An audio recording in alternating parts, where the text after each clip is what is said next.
எல்லாருக்கும் நமஸ்காரம். இந்த வாய்ப்பை கொடுத்த ஹயவதனா ஸ்லோகா ஸ்கூலுக்கு என்னுடைய முதற்கண் நன்றியை தெரிவித்துக் கொள்கிறேன். அனைவருக்கும் நமஸ்காரம். இந்த வாய்ப்பை கொடுத்த ஹயவதனா ஸ்லோகா ஸ்கூலுக்கு என்னுடைய நன்றியை தெரிவித்துக் கொள்கிறேன். இந்த சிறு காணொளியில் ஒரு சில நிமிடங்கள் சரணாகதியை பற்றி பேசுவதற்கு இங்கு வந்துள்ளேன். சரணாகதி என்றால் என்ன? சரணாகதியை ஃபர்ஸ்ட் எங்க பார்க்கிறோம் அப்படிங்கிறத பத்தி எல்லாம் பேசலாம். சரணாகதி அப்படின்னா என்ன? பரமாத்மாவின் தாளினை அவன்தான் பரமாத்மா என்று அவனிடம் தண்டம் சமர்ப்பித்து நம்மளை ரட்சிக்க விண்ணப்பித்துக் கொள்வது. பிரபத்தியே சரணாகதி. சரணாகதிக்கு அடுத்த பேர் வந்து பிரபத்தின் பேர். பகவான் கீதையில் என்ன சொல்றார்? சர்வதர்மான் பதிஸ்தச்ச மாமேகம் சரணம் ரஜ அகம் துவம் சர்வ பாவேபியோ மோக்ஷாமி மாசுசக. எல்லா விதமான தர்மங்களையும் கைவிட்டு என்னிடை சரணடையுங்கள், எல்லா பாவ விளைவுகளிடமிருந்து நான் உன்னை விடுவிப்பேன், பயப்படாதே. இதுதான் எல்லாருக்கும் தெரிஞ்ச பகவத்கீதை ஸ்லோகம். இதை சரம ஸ்லோகமாகவும் சொல்லுவாங்க. ஸோ இதுக்கு முந்தின சாப்டர் வரைக்கும் நீ வந்து ஞான யோகம் பண்ணு, பக்தி யோகம் பண்ணு, கர்மயோகம் பண்ணுன்னு சொல்லியிருக்க அர்ஜுனன். ஒன்றும் அவனால பண்ண முடியாதுன்னு புரிஞ்சிருச்சு பெருமானுக்கு. நீ உடனே என்ன வந்து சரணாகதி பண்ணு அப்படின்னு. சரணாகதியாவது பண்ணானா ஒழுங்கா அர்ஜுனன் அப்படின்னா அது வேற கதை, அவர் பண்ணல. ஆனா சரணாகதி அப்படிங்கிற ஒரு மிகப்பெரிய ஒரு விஷயத்த நமக்காக அருள் இருக்கிறது. நாராயணனே கிருஷ்ணா அவதாரத்துல நமக்கு அருள் செய்திருக்கார். சரணாகதி வந்து அதுக்கப்புறம் நம்மளுடைய குரு பரம்பரை எடுத்துட்டா ஆளவந்தார் வந்து சதுஸ்லோகி அப்படிங்கிற ஒண்ணு எழுதியிருக்கார். நாம சரணாகதி அப்படின்னா ஸ்ரீ வைஷ்ணவத்துல சரணாகதி பெருமாளுக்கு மட்டும் பண்ணுறத நம்ம சொல்றதே கிடையாது. தாயாரை முன்னிட்டு பண்ணுவதுதான் சரணாகதி அப்படிங்கிறது ரொம்ப தெளிவாக நம்முடைய முன்னோர்கள் எல்லாம் கூடியிருக்காங்க. ஸோ சதுஸ்லோகியில தான் முதல்ல வந்து ஆளவந்தார் வந்து 4 ஸ்லோகங்களால தாயார புருஷகார பூதையாக ஸ்லாகிச்சு 4 ஸ்லோகங்கள் எழுதியிருக்கிறார். தாயாருக்கு வைகுந்தம் கொடுக்க முடியுமானா முடியும். ஆனா தாயார் அதை செய்வதே கிடையாது. தாயார் நமக்காக பெருமானிடம் சிபாரிசு செய்து புருஷகார போதையாக நமக்கு அந்த கைங்கரிய பிராப்தியை வாங்கி கொடுக்கிறார். அதனால் நம்மளுடைய சம்பிரதாயத்தில் முதலில் தாயாரை வணங்கிவிட்டுதான் பெருமாளை வணங்குறது சம்பிரதாயமா வச்சுட்டு இருப்போம். இன்னைக்கு கோவிலுக்கு போனா கூட முதல்ல ஆச்சாரியர்களை கும்பிட்டு அப்புறம் தாயாரை கும்பிட்டு அப்புறம் தான் பெருமாளை கும்பிடுறோம். எல்லா விதமான வேதங்களும் உபனிஷத்துகளும் திவ்ய பிரபந்தங்களும் யாரு பரமாத்மா, யாரிடம் சரணாகதி அடையணும் அப்படிங்கிறத இடையறாது கூறிக்கொண்டிருக்கிறது. ராமானுஜர் ஆளவந்தாரால் கைகாட்டப்பட்டவர். நம்மாழ்வாராலே பவிஷ்ய ஆச்சாரியாராக அறிவிக்கப்பட்டவர். அவர் தன்னுடைய காலத்துல கத்தியத்ரயம் எழுதி ஒரு பங்குனி உற்சவ சேர்த்தி திருநாளில் அதை சமர்ப்பித்து அதை நமக்கெல்லாம் அருளை செய்து நாமெல்லாம் எப்படி சரணாகதி பண்ணி எப்படி வந்து கைங்கரிய பிராப்தி அடைய முடியும், வைகுந்தத்தை அடைய முடியும் அப்படிங்கிறத நமக்கெல்லாம் சொல்லி கொடுத்துருக்கேன். அதனால சரணாகதி அப்படிங்கிறத பத்தி நமக்கு வந்து கிருஷ்ணர்லேருந்து ராமானுஜர் வரைக்கும் நிறைய விஷயங்கள் நமக்கு நிறைய நம்மளுடைய கிரந்தங்களை காண கிடைக்கிறது. சரணாகதியோட அங்கங்கள் என்ன? சரணாகதிக்கு 6 அங்கங்கள் உண்டு. ஆணுகூல்ய சங்கல்பம், பிரதிகூல்ய வர்ஜனம், மகா விஸ்வாசம், கோப்துத்ரவர்ணம், கார்பண்யம், ஆத்மநிகேஷம். இது எல்லாமே சான்ஸ்கிரிட்ல இருக்கு அப்படின்னா ரொம்ப தமிழ் படித்து நிறைய பாடல்கள்லாம் இருக்கு. ஆணுகுல்ய சங்கல்பம்னா பெருமாளுக்கு எது பிடிக்குமோ அதான் செய்யணும். பெருமாளுக்கு எது பிடிக்கும்? நம்ம என்ன தெரியும், பெருமாள் நம்மகிட்ட சொல்றாரா அப்படின்னா அது கிடையாது. பெருமாளுக்கு என்ன பிடிக்கும், வேதத்துல என்ன சொல்லியிருக்கோ அதை பத்தி நம்ம இருந்தா பெருமாளுக்கு பிடிக்கும். ஒரு வைஷ்ணவனுக்கு ஹெல்ப் பண்ணா பெருமாளுக்கு பிடிக்கும். ஒரு ஒரு கோவிலுக்கு நமக்கு வந்து நல்ல விஷயங்கள் பண்ணா, கைங்கரியம் பண்ணா பெருமாளுக்கு பிடிக்கும். ஒருத்தனுக்கு நம்ம ஹெல்ப் பண்ண முடியாட்டாலும் நாம வந்து ஐயோ அவன் கஷ்டப்படுறானே அப்படின்னு நம்ம வந்து கஷ்டப்படுறானே நம்ம கலங்கினா அந்த கலக்கத்துக்கு வந்து பெருமாள் வந்து சரி சாய்க்கிறார். பெருமாளுக்கு பிடிக்காத காரியங்கள் பண்ணா பெருமாளுக்கு பிடிக்காது. கர்ணன் மகாபெரிய வீரன். ஆனா கர்ணன் வந்து பெருமாள் இருக்கிற கிருஷ்ணர் இருக்கிற இடத்துல சேராம துரியோதன் கூட சேரும். அதனால அவன் எவ்வளவுதான் அவனோட சைடுல நியாயம் இருந்தாலும் அவனை நாம கொண்டாடுறது கிடையாது. அதே சமயத்துல விபீஷணன் தன்னுடைய அண்ணாவை தொடர்ந்து, தன் குடும்பத்தை தொடர்ந்து, தன் நாட்டை தொடர்ந்து எது நியாயம் எது தர்மம்னு உணர்ந்து ராமனிடம் வந்து சேர்ந்தான். அதனால வைஷ்ணவ சம்பிரதாயம் விபீஷணருக்கு கொடுக்கிற அந்த அளவுக்கு உண்டான ஒரு இடத்தை கண்டிப்பாக கர்ணனுக்கு கொடுக்கறது கிடையாது.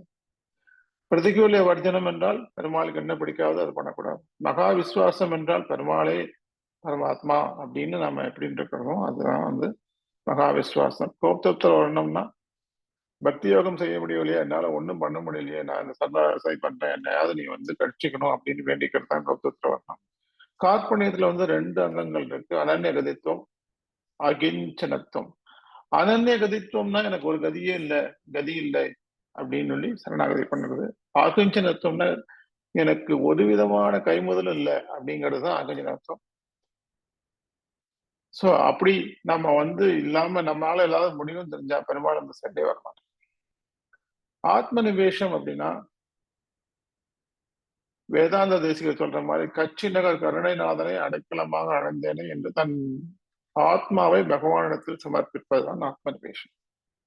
இதை ஒரு சின்ன பாடல்ல அழகாக வேதாந்த தேசிகர் நமக்காக அடைக்கல பத்திர கொடுத்திருக்கார். உகக்கும் அவை உகந்து உவகாவா அனைத்து முடிந்து உறவு குணம் மிக துணிவு பெற உணர்ந்து விகன் காவலன் என வரித்து ஜகத்தில் ஒரு புகழ் இல்லா தவம் அறியேன் மதிகட்சி நகர்கருணை நாதனை நல்லடைக்கலமாய் அடைந்தேனே. சோ எதெல்லாம் பிடிக்குமோ அதை பண்றோம், எதெல்லாம் பிடிக்காதோ அதெல்லாம் நான் பண்ண மாட்டோம் அப்படின்னு ஆரம்பிச்சு ஒவ்வொரு லைனுக்கும் அந்த சரணாகதியோட 6 அங்கங்களையும் பற்றி தமிழ் படுத்தி கொடுத்துருக்கிறார் நமக்காக வேண்டி. சரணாகதி அப்படின்னா நமக்கு வரக்கூடியது சரணாகதி வந்து பண்ணக்கூடியது ராமாயணம் தான். ராமாயணத்துல ராமன் வந்து சரணாகதி வத்சலனாக வரும். அதுல 6 சரணாகதிகள் இருக்கு. முனிகளும் யோகிகளும் சரணாகதி பண்ணி அந்த அவதாரத்தை கொண்டு வர்றதுலேருந்து விபீஷ்ண சரணாகதி வரைக்கும் நிறைய சரணாகதிகள் இருக்கு. எல்லா சரணாகதிகளும் யார் சரணாகதி பண்றாரோ அவருக்கு வந்து வைகுந்தத்தை பெருமான் கொடுத்திருக்கார். சோ இந்த எல்லா சரணாகதியும் இந்த 6 அங்கங்கள் இருக்கணுமா இருக்காது, சில 2 இருக்கும், சில 3 இருக்கும். ஆனா விபீஷண சரணாகதி ரொம்ப ஃபேமஸ். அதுல வந்து 6 அங்கங்களையும் விளக்கி சொல்றதுக்கு எவ்வளவோ காலட்சேபம் பண்ணக்கூடிய ஆட்கள் வந்து அதை பத்தி பேசியிருக்காங்க. சரணாகதி யார் பண்ணலாம் அப்படிங்கிறதுனா எல்லாரும் வேணா பண்ணலாம். மற்றபடி ஞான யோகம், பக்தி யோகம், கர்ம யோகம் எல்லாம் சில வர்ணத்தோடு பண்ண முடியாது. ஆனா சரணாகதி எந்த வர்ணத்தோடும் பண்ணலாம். ஆண்களும் பண்ணலாம், பெண்களும் பண்ணலாம். எப்போ பண்ணலாம், எப்போ வேணா பண்ணலாம். இதுக்கு நேரம் காலம் இன்னைக்கு நல்ல நாள் பார்த்து பண்ணோம், காலையில பண்ணோம், ராத்திரி பண்ணோம். யாரிடம் பண்ணுவது அப்படிங்கிறது ரொம்ப ரொம்ப இம்பார்ட்டன்ட் விஷயம். அது நம்ம பின்னாடி வரும். எப்போ வேணா பண்ணலாம், யார் வேணா பண்ணலாம், எந்த வர்ணத்தவரும் பண்ணலாம். எதுக்கு அவனாலும் சரணாகதி பண்ணலாமா? எனக்கு ஒரு வேலை கிடைக்கணும் சரணாகதி பண்ணலாமா? எனக்கு ஒரு வீடு வாங்கணும் சரணாகதி கிடைக்குமா? சரணாகதி பண்ணா எல்லா விதமான பலனும் பகவான் கொடுக்கும். ஆனா பகவான் வந்து உகந்து நமக்கு கொடுக்கணும்னா நம்ம பகவானையே கேட்கணும். அப்படின்னா என்னன்னா நம்ம கைங்கரிய பிரார்த்தியை கேட்கணும். அதுதான் நம்மளுடைய பெரியவர்கள் சரணாகதியை பத்தி சொல்லியிருக்கிறது. இப்ப யாரிடம் சரணாகதி பண்ணணும் அப்படின்னு பார்த்தா ஒரு பரமாத்மாவுக்கு என்னெல்லாம் குணங்கள் இருக்கணும் அப்படிங்கிறது 16 குணங்களை வந்து எக்ஸ்பிளைன் பண்றாங்க. ராமாயணத்துல ராமரை பத்தி ராமாயணம் எழுதுறதுக்கு முன்னாடி வால்மீகி போய் நாரதர்கிட்ட கேட்கிறார், எனக்கு வந்து இந்த மாதிரி 16 குணங்கள் உள்ள ஒரு ஆள் வேணும், அதை ஆரம்பிச்சு கூட அதை வச்சுதான் ராமாயணம் எழுதுறாங்க. இந்த 16 குணங்கள் உள்ள ஆள் நீ கண்டுபிடிக்க என்ன ஒரு ஆளே கிடையாது, ராமர் தான் பெரிய. சோ அதுல வந்து பரத்துவம், ரக்ஷகத்துவம், காரண்யத்துவம், சௌஷீல்யம், சௌலபியம் இப்படின்னு 16 குணங்கள் இருக்கு. அதுல பரத்துவமும் ரக்ஷகத்துவமும், பரத்துவம்னா எல்லாருக்கும் பெரியவனா இருக்கான், ரட்சகத்துவம் காருண்யத்துவம் எல்லாருக்கும் கருணையை முதற்கொண்டு அதை வந்து கருணை பொழிந்து அவள் ரட்சிக்கிறார் அப்படிங்கிற 2 குணங்கள் ரொம்ப முக்கியம். அந்த 2 குணங்களும் யாருல இருக்கு அப்படின்னு பார்த்தா வேதம், உபனிஷத்துகள், நம்ம திவ்ய பிரபந்தம் எல்லாமே நமக்கு அமை குடிச்சு கொடுக்கறது வந்து நாராயணன் தான். இப்போ திவ்ய பிரபந்தத்தை எடுத்துட்டா நம்மாழ்வார் வந்து திருவாய்மொழியில கிளியரா சொல்றார், உயர்வர உயர்நலம் உடையவன் எவனவன், மயர்வர மதுநலம் அருளினன் எவனவன், அயர்வர அமரர்கள் அதிபதி எவனவன், துயரது தொடரடி தொழுதலன் மனனே அப்படின்னு. யாரு உயர்வர உயர்நலம் கொடுக்க முடியுமோ, யாரு மயர்வர மதநலம் கொடுக்க முடியுமோ, யாரு தேவர்களுக்கெல்லாம் தேவாதி தேவர்களுக்கெல்லாம் அதிபதியா இருக்கானோ அவனை போய் நீ தொழு அப்படின்னு நம்மாழ்வார் சொல்றார். அது யாரு?